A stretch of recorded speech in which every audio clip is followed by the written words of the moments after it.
ورحمة الله وبركاته. أهلا بيكم في فيديو جديد على قناة كابتن مصر على اليوتيوب.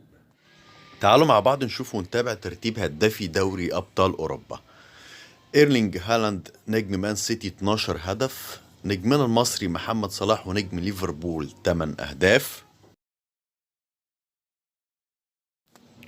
جونزالو راموس 7 أهداف، فينيسيوس جونيور نجم ريال مدريد 7 أهداف، كيليان مبابي نجم باريس سان جيرمان 7 أهداف، ماريو لاعب بنفيكا 6 أهداف، سيلفا لاعب بنفيكا 6 أهداف، جيرو نجم الميلان 5 أهداف، رودريجو نجم ريال مدريد 5 أهداف.